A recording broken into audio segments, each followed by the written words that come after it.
இன்றைக்கி இந்த வீடியோவில் ஒரு சில பிளான்ட் அண்டு ட்ரீஸ் உடைய Tamil and English name plus அதோட யூசேஜ் தான் பார்க்க போகிறோம். ஸோ ஸ்கிப் பண்ணாமல் பாருங்கள்.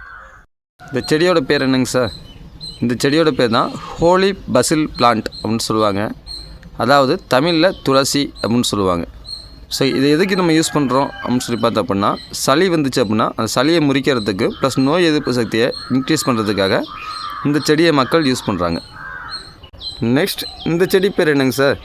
இதுக்கு பேர் ஹென்னா பிளான்ட் அப்படின்னு சொல்லுவாங்க. அதாவது தமிழில் மருதாணி அப்படின்னு சொல்லுவாங்க. இது எதுக்கு மக்கள் யூஸ் பண்ணுறாங்க அப்படின்னா, பாடியில் இருக்கக்கூடிய ஹீட்டை குறைக்கிறதுக்காக இதை அரைச்சி கையில் என்ன பண்ணுறாங்க, தடவுறாங்க. கையிலையும் காலையும் தடவும் போது என்ன ஆகுது, நம்ம பாடியில் இருக்க டெம்பரேச்சர் ஆட்டோமேட்டிக்காக குறையுது. இது என்னங்க சார்?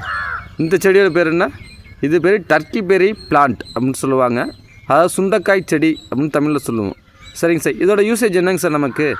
அதாவது இதனுடைய காயை நம்ம சமைச்சு சாப்பிடும்போது பார்த்தோம் அப்படின்னா, நமக்கு சுகர் இருந்துச்சு அப்படின்னா சுகரோட லெவல் என்ன ஆகுமா, கண்ட்ரோல் ஆகுமா, ப்ளஸ் ஹார்ட்டுக்கு ரொம்ப நல்லது அந்த மாதிரி சொல்கிறாங்க. இது என்னங்க சார்?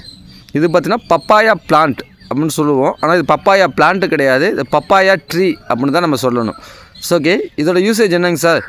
இதனோட தலையை நம்ம என்ன பண்ணுவோம், அரைச்சி குடிச்சு வந்தாலோ இல்லை பார்த்தோம் அப்படின்னா இதோட தலையை நம்ம சூப் வச்சு குடிக்கும்போதோ நமக்கு என்ன பண்ணுவோம், அதாவது நோய் எதிர்ப்பு சக்தி இன்க்ரீஸ் ஆகும் அப்படின்னு சொல்கிறாங்க. அது மட்டும் இல்லாமல் இதோட ஃப்ரூட்ஸ் வந்து பார்த்தோம் அப்படின்னா கண்ணுக்கு ரொம்ப நல்லது அப்படின்லாம் சொல்லுவாங்க. இந்த ட்ரீயோட பேர் என்னங்க சார்?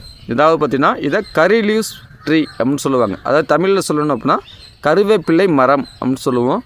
ஸோ இது எதுக்கு சார் நம்ம யூஸ் பண்ணுறாங்க அப்படின்னு சொல்லி பார்த்தோம் அப்படின்னா, இந்த ரெகுலராக நம்ம சமையலில் சேர்த்து சாப்பிட்டு வரும்போது பார்த்தோம் அப்படின்னா நமக்கு நல்லா ஹேர் க்ரோவிங் ஆகும், ப்ளஸ் கண்ணுக்கும் ரொம்ப நல்லது அப்படின்னு சொல்கிறாங்க.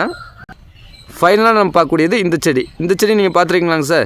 ஸோ ஓகே, இது இங்கிலீஷ் எப்படி சொல்லுவாங்க, பிளாக் நைட் சேட் பிளான்ட் அப்படின்னு சொல்லுவாங்க. அதாவது தமிழில் சொல்லணும் அப்படின்னா மணத்தக்காளி அப்படின்னு சொல்லி நமக்கு சொல்லுவாங்க. ஸோ இது எதுக்குங்க சார் நல்லது? இது சாப்பிடும்போது பார்த்தோம்னா வயிற்றுப்புண் ப்ளஸ் குடல் புண் இருந்துச்சு அப்படின்னாலோ இல்லை வாய்ப்புண் இருந்துச்சு அப்படின்னாலோ இது எல்லாமே என்ன ஆகுமா, ஈஸியாக க்யூர் பண்ணுறதுக்கு இந்த பிளான்ட்டோட லீவ்ஸ் என்ன பண்ணணும், நம்ம சமைச்சு சாப்பிட்டுட்டு வரோம். ஸோ ஓகே, இந்த வீடியோஸ் பிடிச்சிருந்தோம்னா லைக் பண்ணுங்கள், உங்கள் ஃப்ரெண்ட்ஸும் ஷேர் பண்ணுங்கள். தேங்க்யூ ஃபார் வாட்சிங்.